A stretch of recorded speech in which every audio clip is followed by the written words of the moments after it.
नमस्कार। छत्तीसगढ़ की तमाम बड़ी खबरें लेकर हाजिर हैं। आप देख रहे हैं खबर अपने सीजी की और आपके साथ मैं हूं आसिफ शेख। बुलेटिन की शुरुआत करते हैं छत्तीसगढ़ की इस वक्त की 3 बड़ी खबरों के साथ। तो पहली बड़ी खबर, राज्यपाल बलराम दास टंडन के अभिभाषण के साथ ही आज से छत्तीसगढ़ विधानसभा के बजट सत्र की शुरुआत हो गई। राज्यपाल के अभिभाषण के बाद विधानसभा की कार्यवाही कल तक के लिए स्थगित कर दी गई। राज्यपाल ने अपने अभिभाषण में छत्तीसगढ़ में सूखे की मार का खास तौर से जिक्र किया है। दूसरी बड़ी खबर, रायपुर में आज रमन कैबिनेट की बैठक में कई अहम फैसले किए गए। कैबिनेट ने विधानसभा के बजट सत्र में पेश होने वाले 5 विधेयकों को मंजूरी दे दी। कैबिनेट ने प्रदेश के 72 मॉडल स्कूलों को पीपीपी मोड पर चलाए जाने को और पुलिस अधिकारियों और कर्मचारियों के लिए 10,000 मकान बनाए जाने को भी हरी झंडी दे दी है। तीसरी बड़ी खबर, छत्तीसगढ़ के सुकमा जिले से सटे तेलंगाना सीमा पर नक्सलियों और सुरक्षा बलों के बीच बड़ी मुठभेड़ हुई। मुठभेड़ में ग्रे हाउंड फोर्स ने 8 नक्सल कमांडरों को ढेर कर दिया है। मुठभेड़ स्थल से पुलिस ने एक AK-47 राइफल, एक 303 राइफल और 3 SLR राइफल्स बरामद की हैं। नारायणपुर जिले के अबूझमाड़ इलाके में नक्सलियों ने मुखबिरी के शक में 3 ग्रामीणों की हत्या कर दी। आलबेड़ा वीरान के चैतू कुमेटी, परपा के आयतू और मेटाबेड़ा के मंगलू पुंगेटी को नक्सलियों ने घर से निकालकर मौत के घाट उतार दिया। एसपी का कहना है कि कुतुल और बेडमा मेटा में नक्सलियों के खिलाफ पुलिस को कामयाबी मिली थी। सुरक्षा बलों की ओर से लगातार चलाए जा रहे सर्चिंग अभियान और सरकार की योजनाओं के चलते इलाके में नक्सलियों का असर कम हुआ है, जिससे वो बौखलाए हुए हैं और इसी बौखलाहट के चलते वो लगातार बेकसूर ग्रामीणों की हत्या कर दहशत फैलाने की कोशिश कर रहे हैं। सूत्रों के मुताबिक नक्सली ग्रामीणों में दहशत फैलाने के लिए निर्दोष ग्रामीणों को मौत के घाट उतार रहे हैं। ग्रामीणों पर जिला मुख्यालय आने जाने पर भी रोक लगा दी गई है।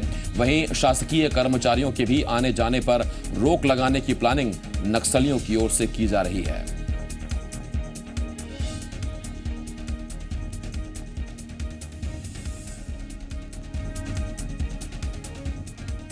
संग्रहालय बनाने का, एक खुला जेल बनाने का कोशिश किया है। इन्होंने ग्रामीणों पर रोक लगाने की कोशिश की है कि अपना बाहर नारायणपुर या बाहरी शहरी क्षेत्र में कोई भी ग्रामीण नहीं जाएगा। हमारे पास ये भी सूचना आ रही है कि नक्सली अब जनरल लगाकर बाहर के जो सरकारी कर्मचारी हैं, जो कुछ बेसिक सुविधाएं गाँव वालों को पहुंचाते हैं, उन पर भी रोक लगाने की प्लानिंग कर रहे हैं। तो अबूझमाड़ इलाके में मुखबिरी के शक में ग्रामीणों को नक्सलियों ने मौत के घाट उतार दिया और इसके साथ ही ग्रामीण जिला मुख्यालय ना जा पाए, उनके आने जाने पर भी प्रतिबंध लगा दिया गया है। दरअसल पिछले कुछ दिनों में जिस तरह से नक्सली लगातार सरेंडर कर रहे हैं, नक्सलियों को ढेर कर दिया जा रहा है, ऐसे में नक्सलियों का खौफ इलाके से कम हो रहा है, ग्रामीणों में कम हो रहा है और यही वजह है कि ग्रामीणों में एक बार फिर अपना खौफ कायम करने के लिए, आतंक बनाए रखने के लिए निर्दोष ग्रामीणों की नक्सली हत्या कर रहे हैं। उधर छत्तीसगढ़ के सुकमा जिले से सटे तेलंगाना सीमा पर नक्सलियों और सुरक्षा बलों के बीच मुठभेड़ हुई। मुठभेड़ में ग्रे हाउंड फोर्स ने 8 नक्सल कमांडरों को ढेर कर दिया। मुठभेड़ में एंकटापुरम दलम कमांडर लक्ष्मैया के भी मारे जाने की खबर है। बताया जा रहा है कि नक्सली छत्तीसगढ़ से तेलंगाना के खम्मम जा रहे थे। इस दौरान सूचना मिलने पर जवानों ने रास्ते में घेराबंदी कर उन्हें रोका और इस दौरान सुरक्षा बलों और नक्सलियों के बीच हुई जबरदस्त मुठभेड़ में 8 नक्सली मारे गए। मुठभेड़ स्थल से पुलिस ने एक AK-47 राइफल, एक 303 राइफल और 3 SLR राइफल बरामद की है। एनकाउंटर के बाद मारे गए नक्सलियों के शवों को हेलीकॉप्टर से तेलंगाना के भद्राचलम ले जाया गया। छत्तीसगढ़ के मुख्यमंत्री रमन सिंह ने जवानों को सफल ऑपरेशन चलाने के लिए बधाई दी है।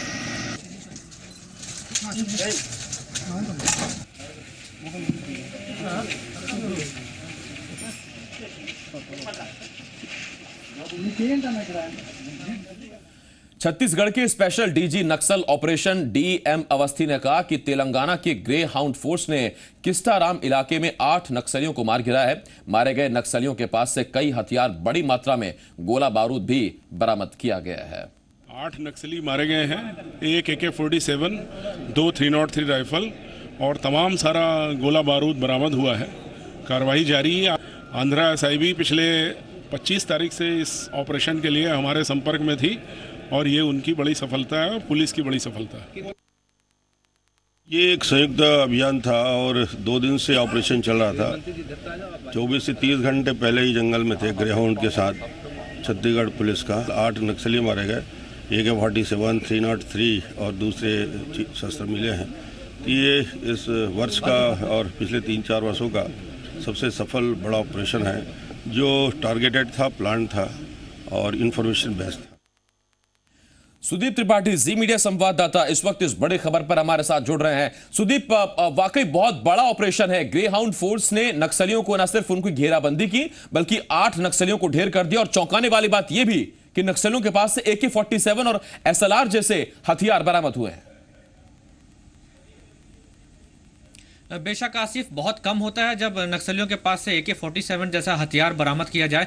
आपको याद होगा राष्ट्रीय सुरक्षा सलाहकार अजीत डोभाल और जो गृह सचिव के सलाहकार हैं विजय कुमार, ये छत्तीसगढ़ के दौरे पर आए थे और उन्होंने 3 जो स्टेट हैं, ओडिशा, तेलंगाना और आंध्र प्रदेश, ये तीनों स्टेट की पुलिस के साथ एक संयुक्त रूप से बैठक किया था। ऑपरेशन की प्लानिंग हुई थी, छत्तीसगढ़ इसमें अहम भूमिका निभा रहा था और उसी प्लानिंग के तहत आज जो ऑपरेशन हुआ है इसको अंजाम दिया गया है, क्योंकि लगातार इसकी प्लानिंग चल रही थी। खासकर जो बॉर्डर इलाके होते हैं, जो तेलंगाना से सटा हुआ जो इलाका है और जो ओडिशा और आंध्र प्रदेश से जो लगा हुआ छत्तीसगढ़ के जो इलाके हैं, इन इलाकों का फायदा उठाकर जो नक्सलियों के जो लीडर्स हैं और इनकी जो पूरा जो इनके जो ट्रूप होते हैं, वो इस बॉर्डर से उस बॉर्डर जैसे जैसे ऑपरेशन चलते हैं वैसे ये मूव करते जाते। तो उसी को रोकने के लिए संयुक्त ऑपरेशन किया गया और इसी का नतीजा है, पुलिस को एक बड़ी सफलता मिली है। हालांकि जो तेलंगाना की जो ग्रे हाउंड फोर्स थी वो इस पूरे ऑपरेशन को लीड कर रही थी और जो हरिभूषण जो तेलंगाना का कमेटी सचिव है, वो उसके मारे जाने की खबर है। ये एक अपने आप में बहुत बड़ी उपलब्धि मानी जाए, क्योंकि जो तेलंगाना और छत्तीसगढ़ के बॉर्डर इलाके में जो नक्सल का एक बड़ा मूवमेंट जो था वो हरिभूषण के नेतृत्व में चलाया जा रहा था। इसके कई सारी जो घटनाएं हैं उस पर इसके हाथ होने की संभावनाएं बताई जा रही है। हालांकि इसकी जांच आगे चलेगी। इसके अलावा लच्छन्ना नाम का जो कमांडर है, ये इस पर भी कई लाखों रुपए इनाम थे और इसकी पुलिस लक्ष्मणैया भी इस एनकाउंटर में मारा गया है। सुदीप, जरा ये भी बताएं कि क्या ये पूरी तरह से ग्रे हाउंड फोर्स का ही ऑपरेशन था या फिर इसमें कुछ और फोर्सेस या पैरामिलिट्री फोर्सेस भी शामिल थे? आसिफ, जैसा मैंने आपको बताया, इसकी प्लानिंग बहुत लंबे समय से चल रही थी और होता यह है कि कभी कोई किसी स्टेट की पुलिस लीड करती है, कभी किसी स्टेट की पुलिस लीड करती है। इस तरीके से ऑपरेशन संयुक्त रूप से चलाया जाता है। आज तेलंगाना की जो पुलिस है, ग्रे हाउंड जो फोर्स कहलाती है, स्पेशल फोर्स होती है, खासकर नक्सल इलाकों के लिए ये बनाई गई है, ये मैदान में उतरी हुई थी। छत्तीसगढ़ की फोर्स भी इस तरफ से अपने बॉर्डर इलाके पे, अगर आमतौर पर होता यह है कि अगर तेलंगाना से नक्सली वहां से भाग के छत्तीसगढ़ इलाके की तरफ आते तो शायद छत्तीसगढ़ पुलिस के इनकाउंटर का वो शिकार होते। तो इसी तरीके से संयुक्त रूप से ऑपरेशन चलता है। जब एक स्टेट से पुलिस दूसरे स्टेट में मूव करती है या बॉर्डर इलाके मूव करती है, तो उसके आसपास के जो दूसरे स्टेट्स होते हैं उनकी पुलिस से भी इसका पूरा प्रॉपर कोऑर्डिनेशन किया जाता है और उसी तरीके से इस तरीके के ऑपरेशन को अंजाम दिया जाता है। तो ये उसी ऑपरेशन का नतीजा है। जॉइंट ऑपरेशन था, हालांकि ग्रे हाउंड फोर्स बिल्कुल बेहतर नतीजा इस जॉइंट ऑपरेशन का निकलकर सामने आया है। सुदीप, आप बने रहे हमारे साथ। इस वक्त ये बड़ी खबर हम आपको बता रहे थे, बड़ा ऑपरेशन हुआ जिसमें 8 नक्सलियों को ढेर कर दिया गया। उधर टेपकांड मामले में कांग्रेस से निष्कासित विधायक अमित जोगी के विधानसभा में बैठने की सीट को लेकर कंफ्यूजन जारी है। नेता प्रतिपक्ष TS सिंहदेव ने विधानसभा को लिखे पत्र में अमित जोगी को कांग्रेस का सदस्य माना है। पत्र में उन्होंने अमित जोगी को कांग्रेस विधायक दल के सदस्यों के साथ ही सदन में सीट देने की अपील की है। ऐसे में यह माना जा रहा है कि बजट सत्र के दौरान अमित जोगी सदन में कांग्रेस सदस्यों के साथ ही बैठेंगे। इससे पहले आज खबर आई थी कि सदन में अमित जोगी की सीट 63 नंबर से बदलकर 89 कर दी गई है। आपको बता दें कि अमित जोगी ने TS सिंहदेव से आलाकमान का फैसला आने तक उन्हें कांग्रेस सदस्यों के साथ बैठने देने की अपील की थी। इस मामले में नेता प्रतिपक्ष TS सिंहदेव से बात की रायपुर से जी मध्य प्रदेश छत्तीसगढ़ संवाददाता देवेश तिवारी ने। प्रदेश कांग्रेस कमेटी ने अमित जोगी को पार्टी से निष्कासित कर दिया। इसके बाद विधानसभा की बैठक व्यवस्था को लेकर के सवाल उठे। तब नेता प्रतिपक्ष की ओर से विधानसभा को एक पत्र भेजा गया, लेकिन जो अंतिम पत्र था जिसके आधार पर बैठक व्यवस्था का परिवर्तन किया गया, उस पत्र में लिखा गया है कि अमित जोगी के निष्कासन के अंतिम अपील पर अंतिम फैसला आने तक जो सीट है उसे इंटरचेंज किया जाए, यानी दलेश्वर साहू की सीट जो है वो अमित जोगी को दी जाए और अमित जोगी की सीट जो है वो दलेश्वर साहू को दी जाए। यानी एक तरह से इस पत्र के मजमून समझा जा सकता है कि नेता प्रतिपक्ष मान रहे हैं कि अमित जोगी पार्टी के विधायक हैं। इस हमारे साथ खुद नेता प्रतिपक्ष टी एस सिंहदेव जी हैं, उनसे बातचीत करेंगे। विधानसभा की बैठक व्यवस्था और तमाम जो नियम कानून है उसके मुताबिक आपका पत्र का मजमून कह रहा है कि अमित जोगी विधायक हैं इस समय कांग्रेस पार्टी के। ये विधानसभा सचिवालय जिस संदर्भ में उनको मान रहा है कि जब तक अध्यक्ष जी उनको पार्टी के सदस्यता से निष्कासित नहीं समझते तब तक वो कांग्रेस के ही सदस्य हैं, ये विधानसभा सचिवालय का ये मानना है। और उन्होंने मुझे जब ये संकेत दिया कि हम उसको नियम को ऐसा पढ़ रहे हैं और ऐसा मान रहे हैं, विधानसभा की नियम प्रक्रियाएं तथा दल बदल विधेयक की जो कंडिकाएं हैं उनके तहत हम ये मान रहे हैं कि जब तक अध्यक्ष जी इसमें कोई निर्णय नहीं देते तो वो कांग्रेस के हैं, क्योंकि विधानसभा उनको कांग्रेस की मान रही है। आप किसका मान रहे हैं? आप कांग्रेस का मान रहे हैं, कांग्रेस का संबद्ध मान रहे हैं, विधानसभा तो जो मान रही है। प्रदेश कांग्रेस कमेटी ने उनको निष्कासित किया है और अखिल भारतीय कांग्रेस कमेटी जब तक उसमें या तो स्टे नहीं देती, उनका मुझे जो संकेत हैं अखिल भारतीय कांग्रेस कमेटी के पदाधिकारियों के स्तर पे वो यही है कि थोड़ा गोस लो। एक लाइन में जवाब, इस समय वो कांग्रेस के विधायक हैं या नहीं है? दिन होती है और रात होती है, बीच में गोधूली बेला है, तो इसको गोधूली बेला मान लीजिए। लेकिन आपका पत्र तो कह रहा है कि विधायक हैं। वो विधानसभा उनको कांग्रेस का ही विधायक अभी मान रही है। नेता प्रतिपक्ष क्या मान रहे हैं? गोधूली बेला है, मेरे लिए अभी स्पष्ट नहीं है कि पार्टी उनको किस रूप में देख रही है। आपका जो पत्र है वो विधानसभा अमित जोगी को कांग्रेस का विधायक मानती है, तो आपसे भी मनवा लिया गया।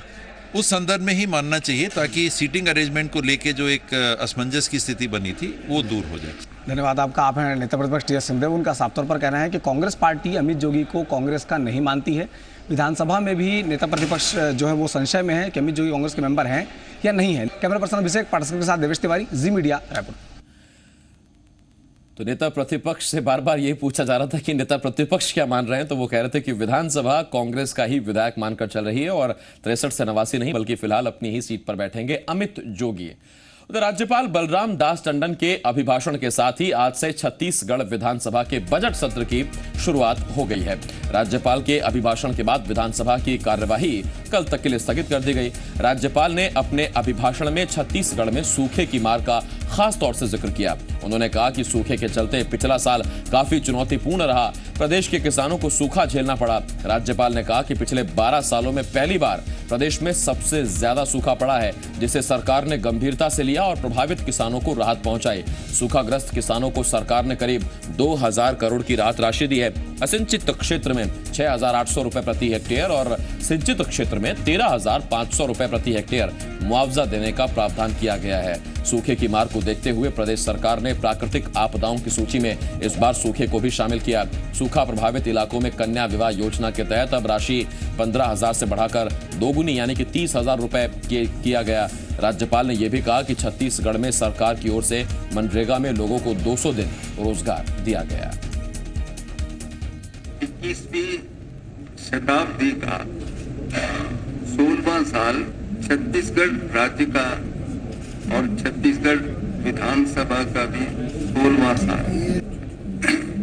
इस महत्वपूर्ण संयोग के साथ आयोजित छत्तीसगढ़ विधानसभा का वर्ष 2016 का ये प्रथम सत्र आप सबको अपने कर्तव्यों के निर्वाह की नई उमंग, नई ऊर्जा और नई प्रेरणा प्रदान करें, इसके लिए मेरी हार्दिक शुभकामनाएं। बीता वर्ष राष्ट्रव्यापी सूखे के कारण काफी चुनौतीपूर्ण था।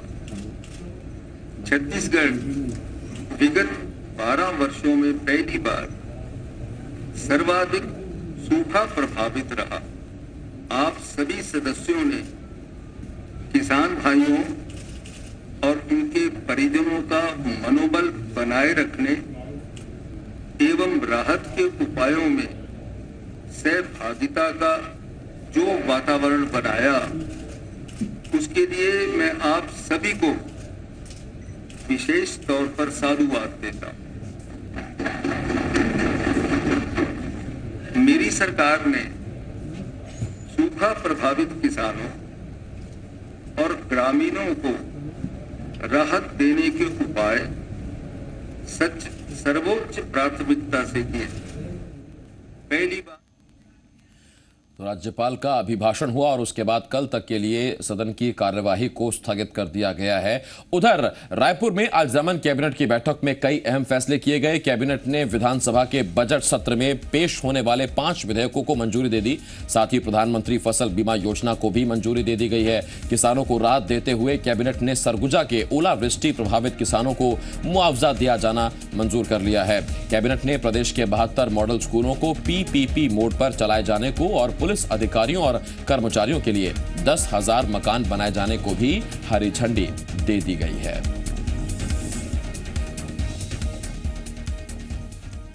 5 विधेयकों को मंजूरी दी गई जो इस सत्र में आने वाले हैं। उसके अलावा पुलिस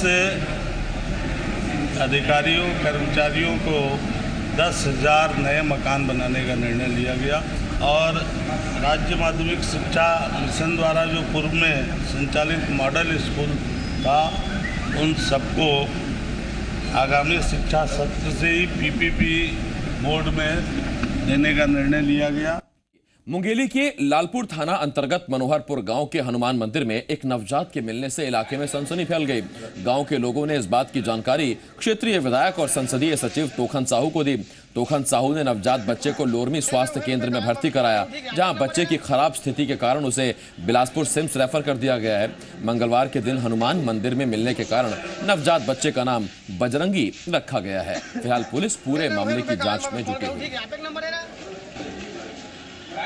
मंदिर में एक नवजात शिशु जिंदा लड़का है, उसको पैदाइश के बाद अज्ञात महिला के द्वारा या पुरुष के द्वारा छोड़कर अपने घर चले गए हैं पुलिस द्वारा। राजनांदगांव के डोंगरगढ़ में रोपवे हादसे में घायल 75 साल की बुजुर्ग महिला इंदुमती मिश्रा ने इलाज के दौरान दम तोड़ दिया। गंभीर रूप से घायल महिला का इलाज राजनांदगांव जिला अस्पताल में जारी है। आपको बता दें कि कल रोपवे की ट्रॉली टूटने से 4 लोग घायल हो गए थे। ये सभी लोग रोपवे के जरिए डोंगरगढ़ स्थित मां बमलेश्वरी मंदिर में दर्शन के लिए जा रहे थे। तभी ट्रॉली टूटकर पहाड़ी के पत्थरों से जा टकराई, जिससे 4 लोग घायल हो गए थे। इंदुमती मिश्रा अपने पति के साथ भुवनेश्वर से मां बमलेश्वरी देवी के दर्शन करके रविवार को यहां पहुंचे थे।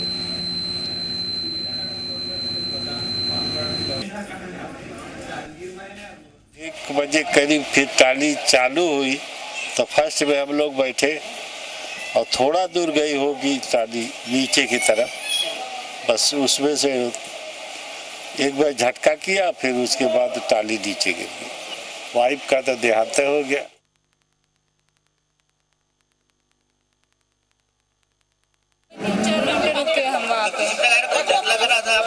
डर तो लग रहा था, बच्चे थे साथ में छोटे छोटे, और भी सामने के डिब्बे में और 2 छोटे छोटे बच्चे थे 6-7 महीने के। छोटे छोटे बच्चे थे, उनको पानी की जरूरत थी, लेकिन पानी किसी ने भी नहीं पहुंचाया वहाँ पे। वो पानी पानी चिल्ला रहे थे बच्चे जब से भूख लगे कर रहे थे, कोई भी सहायता नहीं मिली वहाँ से, सिर्फ आश्वासन दे रहे थे।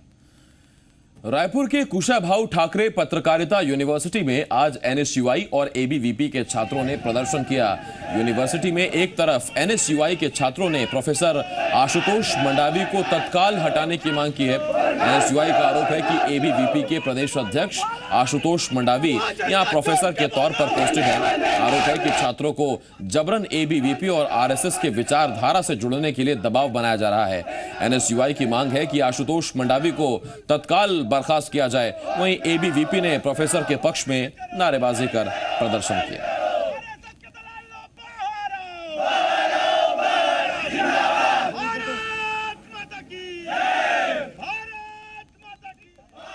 तो कुशाभाऊ ठाकरे पत्रकारिता विश्वविद्यालय में आज NSUI और ABVP दोनों ने हंगामा किया, दोनों ने नारेबाजी की और मसला एक प्रोफेसर की बात को लेकर था। प्रोफेसर को बर्खास्त करने की मांग NSUI कर रहा था। NSUI का आरोप है कि प्रोफेसर और कॉलेज में दरअसल छात्रों को RSS और ABVP की विचारधारा जबरन अपनाने के लिए दबाव डाला जा रहा है, जबकि ABVP ने प्रोफेसर के पक्ष में नारेबाजी की। छत्तीसगढ़ के धमतरी जिले में गर्मी शुरू होते ही जल संकट गहराने लगा है। मंगलवार को धमतरी और बालोद जिले के तकरीबन 25 गांव के किसानों ने पेयजल और निस्तारी के लिए प्रशासन को गंगरेल बांध से खारून नदी में पानी छोड़ने की मांग की है। जिले में इस साल औसत से कम बारिश हुई है और नदी और जलाशयों में जल भराव की स्थिति भी अच्छी नहीं है। निस्तारी के लिए लोगों के सामने अभी से समस्या गहराने लगी है। ऐसे में लोगों से गंगरेल डैम से पानी छोड़े जाने की मांग की गई है। लोगों ने मांगे नहीं माने जाने पर उग्र आंदोलन करने की भी चेतावनी दी है। इधर जिला प्रशासन ने निस्तारी की समस्या को दूर करने का हर संभव मदद करने का भरोसा दिया है।